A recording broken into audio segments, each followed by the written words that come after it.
Yeah, we're entering the semifinals with Yangon still not dropping a single game. If this trend continues, that will be a crazy record That would be crazy for the Myanmar representatives in an MSC run in history. That's probably never happened, right? I mean, No, if no. at least they're tying somebody, because that can't have happened 3 times. Undefeated, getting to grand finals. We're getting ahead of ourselves, though, guys. We know it. We're excited. Like, we feel the energy. I know you guys at home feel the energy. Let us know what you think, because EWC has not disappointed. The MSC of upsets. So anything can happen as we see the bans. Barat's taken away, not going to be on flap this time around. The Valentina as well, and a Fanny Atlas. So Yangon, they didn't have to ban Atlas, and they didn't have to ban Freya, and that, I think, gave them an advantage in isolating some of these picks. Now they have to, and they have to consider, if we don't ban Freya here, we're going to give that to flap. That could be a problem. Yeah, Falcons, their third ban, if it's going to be a Phovius, will be telling, but Yangon's ban of the Atlas is telling as well, where you know and expect that most likely we're going to be seeing another assassin performance by Han. And at the same time, it's putting a little bit of a dent onto Falcons, who don't ban out the Phovius, they ban out the Marcel, because now you have Freya open, Hirara open, and that's what Yangon looks like they're going to be playing around. That, okay, go ahead, pick up the Freya, but we're going to get the Hirara, and you already saw us be ready to deal with a lineup that wants to all in and dive. What if we put another extra threat up on top of your head, which is what if we suddenly show up with a Juice and Hirara again, and then your Freya's suddenly going to be thinking twice about every engagement. Or maybe even the Belleric, because I doubt the Freya would like either of that. Just heroes that could stop the potential engage and just prolong team fights, which I think the Freya would greatly like, but they ban it out instead, would rather not hand it over to Falcon. So the Hirara option and pickup can be considered here.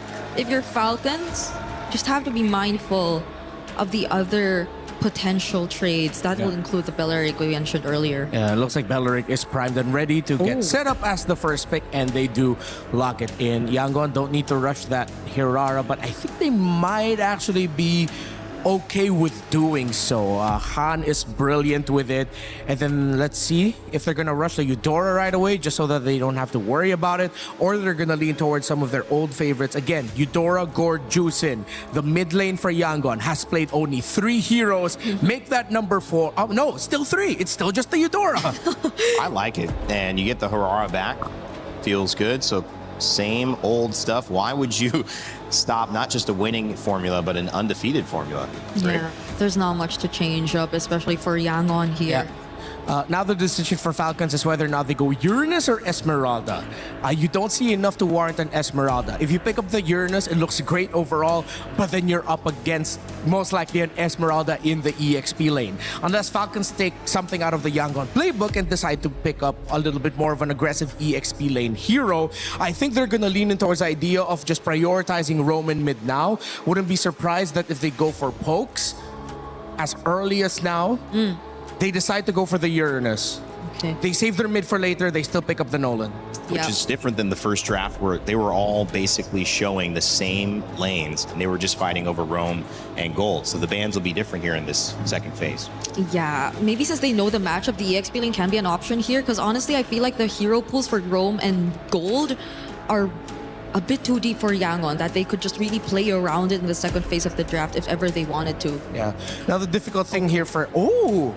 Yangon decides to show the Claude right away. I feel like this is a little bit more of them trying to manipulate the draft so that Super Marco doesn't really have a lot of picks. Because I was worried for the draft of Falcons, wherein if Yangon stretched this out long enough and it gets overlooked by Falcons, they could show up with the Melissa later on, knowing that they're already up against a Belleric and Uranus. No one's going to be able to reach her. But this is, again, just more confidence coming from Yangon to take out the Claude. And let's see if they're going to continue to just focusing on the heroes of Super Marco by either banning both, they take out the Clint, or they ban one gold laner option, and then they just pick up more heroes that can mess them up. Remember, Falcon still has a Brody that they can play with here. Yeah, and I feel like at least for Yangon, them picking up the Claude here in this part of the draft will already limit the options for Falcons in terms of the mid lane in a sense. Because you'd really would want to consider a bit of more range as well in order to just reach and get a bit more access to the backlines of Yangon, but knowing that there's a potential dive with the Blazing Duet as well from a Claude, then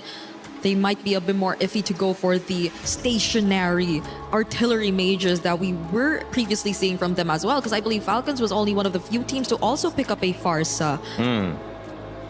Does feel like they have an answer potentially to the intense engagement that we saw from YG and the Belleric and Uranus. That should be able to at least slow people down, survive a little bit, maybe catch you off guard with an ultimate, Wrath of the Dryad, make things difficult to get out once you do overcommit.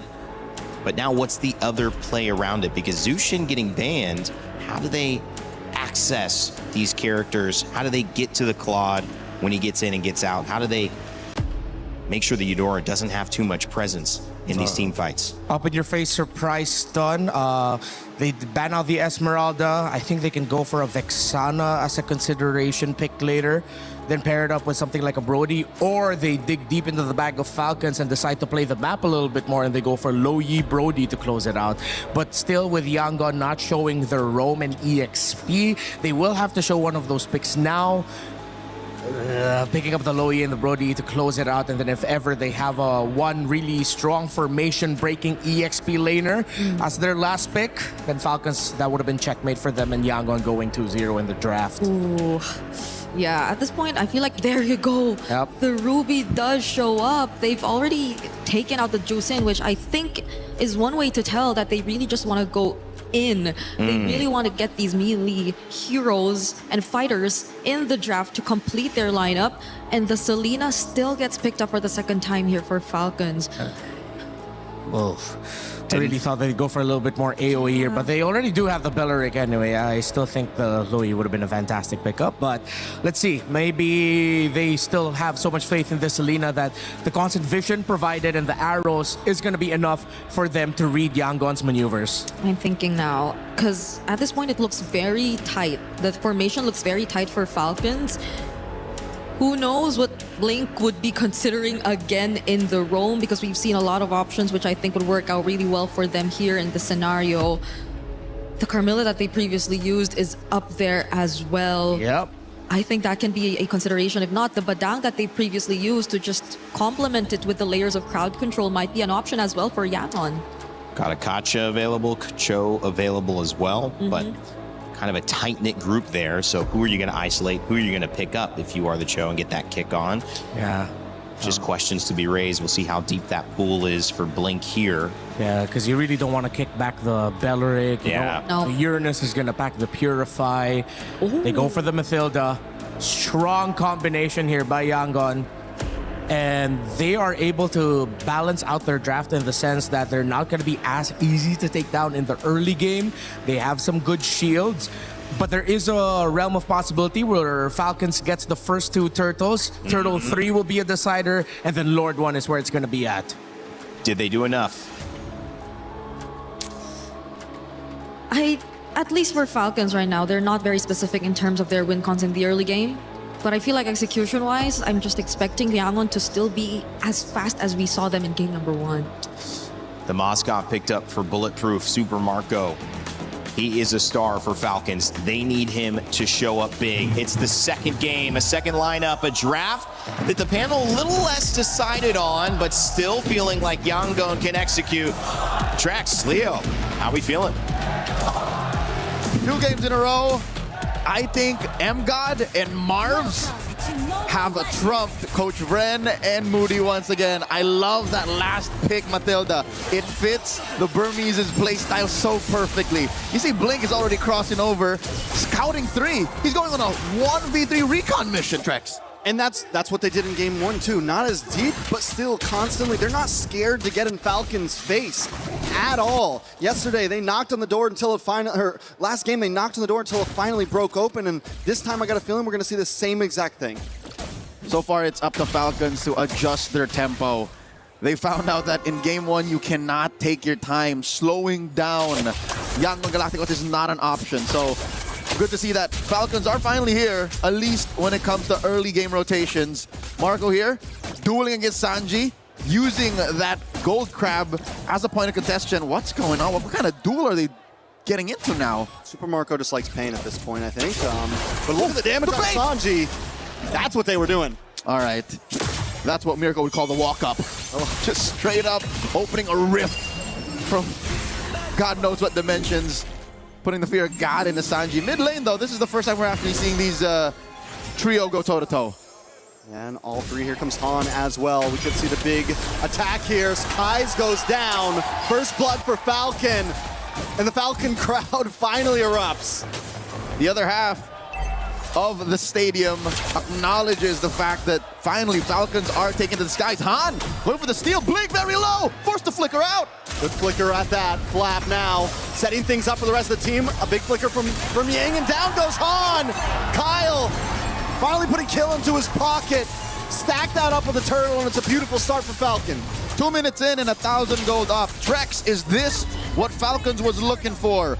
As a big picture draft, I'm gonna die on this hill. I really like what Yangon have brought in, but were Falcons just looking for a tree to perch on? Was it just really the Belleric that changed the way they play? I honestly think it is. Belleric has the ability to stop YG in their tracks and also respond. Yet last game, Falcons had issue in punishing. They had issues finding those moments and biding enough time, and this time, Falcon found the answers to do it. SOD thrown out to try and secure. Sanji acknowledges the duel. I'm gonna double down on that. I think the fact that the Burmese Ube, the Yangon Yam, is so evident that an ult like the Wrath of the Dryads just throws that sideways. And it's not even for Ogwin just using the ult. The whole kit of Belleric answers so much of what Yangon are good at. Not to mention, when it comes to the big team fights, even Sanji on this Claude is going to have some issues dealing with it. Everyone on the side of YG might have some issues. Han taking a lot of damage from Flap. Flap is in their face non-stop. Big ult comes from Kai's there, but not enough damage quite yet. Flap and Ogwin forced to back off, but Falcons in general still staying on their side of the river. They're going to threaten Han here. Oh, the flicker! Dryad comes in! Picking Han off! That one's gotta hurt. Another pick onto Han, 0, 2, and 0, and we're just getting started. Already the 3 kills that Falcon scored all game 1 long has been achieved here. And forcing a BMI out of Sanji, an arrow thrown out. That's 4 members that they're sending over. It's being cornered right now, but Kai's and Blinks are showing up to try to help. Falcons saw them coming. They decided, no, we'll let you have this one. We'll let you have this one for now, but look at Flap. The guy's a menace. This is one of the few things you actually gain from Uranus. Call him what you will, a brain-dead hero, very little mechanically brought to the table, but macro-wise, he's controlling that quarter of the map. The Ruby has very little to do. Ying can only hope to try and stop Flap. That's 2 free turtles going over to Falcons. Yeah, this game has taken a full mirror image of last game. Falcons with a huge lead already. We've already got items stacking in for the side of Falcon, and I'm waiting to see when Ying can actually get involved in these fights, because I think that was supposed to be one of the possible answers to what Falcon brought. It was supposed to be the same kind of response that the Belleric is giving Falcon right now, but the fact that it's stuck in the XP lane, it's not moving as fast as Flap is, they can't capitalize on it until the Yangon Yam can actually activate, until all 5 can actually group up. And I doubt it's going to happen anytime soon. Lane per lane, roll per roll. Falcons have checkmated Yangon's prior rotation. So one might say game 1 could have been a download. They were checking how much they can get away with, how far, how fast. And Falcons are the ones rotating now. 2-man, 3-man coalitions. Blazing the way by Sanji. Yeah, but I think he really just wants to get rid of these minions, but he's not quite able to do it. Circling Eagle does come around, but it's more of a defense mechanism from the side of YG. They save the tower. They save Sanji. Flap continues to just dominate and say, see this part of the map, the upper quarter, that's all mine. And I think that's what's denying Yangon Galacticos their prior aggressive rotations. And they're gonna have to find a way to fight for turtle number 3, or else just fight for the late game. I'm looking at what, 14, 15 minutes in, Wrath of the Dryad here by Ogwin, forcing a response out of Yangon. There's no lanes that Yangon can go home. Yeah, this is tough for YG. The constant pressure from Falcon, and the fact that they're able to send 3 to 4 members down to this bottom lane is because of what Flap is doing in the top side. At this point, Han isn't getting orange buffs. He's being permissioned to get it, but wait a second, a lot of damage on Ogwin. Ogwin with sliver health. Falcons don't want to let him go down, but YG doesn't want to let him get away. Ying finally able to put a kill on the board. Bloodthirsty and bulletproof. Ying across the board prior to the series starting has had the best KDA, least deaths among all players, but now he wants some kills as well. Forcing that flicker. Turtle number 3, Yangon on the board. Let's Kyle have something to say. Kyle does not have something to say this time at least. He tried, he went for it, but YG were able to secure a position. That's gonna help a little bit in terms of gold, but still Falcons holding not only a gold lead, but a map lead with 2 tier 3s down on the side of YG. Long-term trade, that's worth it. The price of Ogwin and a turtle for tier 1 top and bottom, that is what Falcons wants. Nothing ever comes for free, and they're able to maintain a stranglehold on Yangon's economy. Han not on the board just yet. He's struggling. Every little small camp. Hey, for the first time in what? 2 spawns. The orange buff is actually open for him. Han is able to get it, so that's a good thing. Falcons now changing their pace of it. There's no more off lanes to gank exactly, but for the damage on a flap, does pop the Consecration, will be safe to get away. Still has a Purify in the kit. Super Marco shredding down on this top side. YG getting a bit more grouped up now, and Falcon has noticed. All right, we see a little bit of the bulb, a little bit of some growth in the Yangon Yam, but approaching the 4,000 gold lead, and the fact that there's no one threatening Marco. 8 minutes in, no one threatening Marco. Now don't throw down. Wrath of Dry does come out, circling in, will get the big knock-up, and in comes Han, getting a lot of damage. Sanji with a blazing duet, Ogwin caught in a bad position, Haji as well. YG don't want to let it go, they want to fight back. They're looking for the next target, and comes Sanji from the side, a nice flank on Ogwin. Ogwin tries to get under the tower to safety, but there's no safety against Yangon right now. No shelter will stop you from the Yangon Yam as they Uber their way into a flank, converting into a turret, trading. Actually, 1 for 4 was it? That was an amazing response out of Yangon Galacticos. A Circling Eagle that knocks up 3, takes out 2 of their core members. And I don't think even the coaching staff, the folks in the Yangon Galacticos holding area, were expecting that fight to go as well as it did. That 3-man knock-up sets everything up. And at first it looked like YG were split up. But what Falcons didn't know is they were actually pincering. I don't think it was planned like that, but YG found the moment and capitalized on it. In a matter of about 20 seconds, the gold has been minimized, and the game is a standstill. That is improv in MLBB at its finest. Suddenly, Han has 3 kills. Man's got a triple in that sequence. But so far, this is one of the few windows wherein Falcons have to say, not again. You can't do that twice.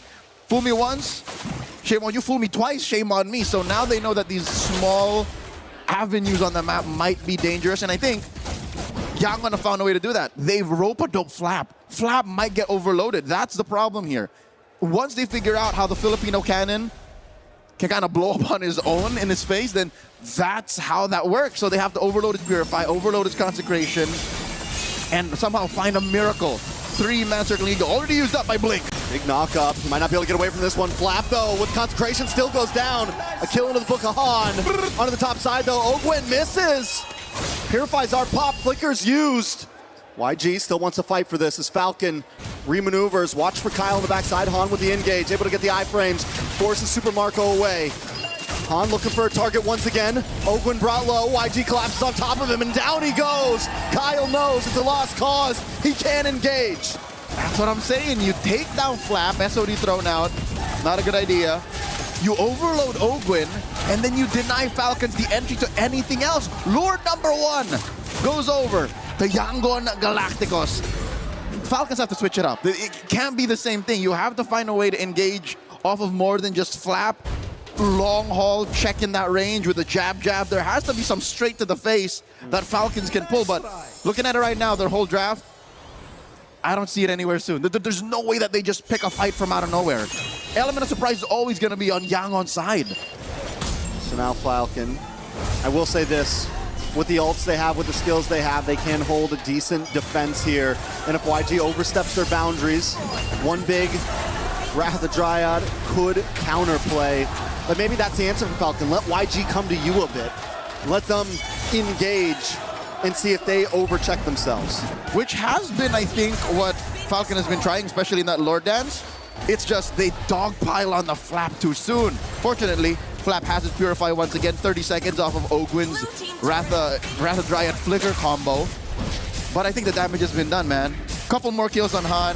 Sanji left unmolested. 0 deaths? on this Claude, sure, it's been a difficult early game. They spent, what, 2 or 3 death squads to try and gank him out of that lane, but he never gave in, he never caved. So I'm guessing a good chunk of that gold, despite Marco having a good, what, first 5 or 6 minutes, has been closed in. Like, this is more than just an equal gold lane matchup. If anything, I think Sanji has more gold than Marco now. Oh, I'm offended. Plus the stun, Flap is forced away. This time YG doesn't cause the full collapse, and they know when they can, they know when they can't. They decide to back off. Let's see if anyone walks into Kyle here. Kyle holding left mid brush. Oh no, Flap walked into 3. Purifying Consecration gone from Flap. 60 seconds to Lord still though. This Burmese Ube is lethal. Not more than 30 seconds are they ever apart from each other. That's amazing. And again, that's what Red 5 Matilda gets you. The fact that Blink can be within what? 2 or 3 seconds a step away from where he's needed with a flicker too. So they're basically, you know how Louis folds the map in half? Yeah. Blink kind of folds the map in 2 quarters, which is almost half. Fair enough. Mathematically, almost half. Looking at the items, true enough, Sanji is 500 gold up on Marco. Even with Marco building the Wind of Nature, that doesn't protect him from Kaiser. It doesn't protect him from Blink's Rogue Wisps. So Marco is never truly safe. All right, so what's the big answer, right? Ogwin didn't go with the Revitalizer or anything. He has the Flicker, so there could be your opportunity of surprise, but who's going to be the bait? And it seems like Falcons, maybe 2 split up. Maybe they need to group up as well. In an effort to split up Yangon's Ube. But wait, look, they're blitzing the Lord. Oh, there's no response. My God, Falcons score! And then the conceal, the hit and run. YG are going to try to close this. Oh, Trex, true enough, you said maybe Falcons should group up, and they do.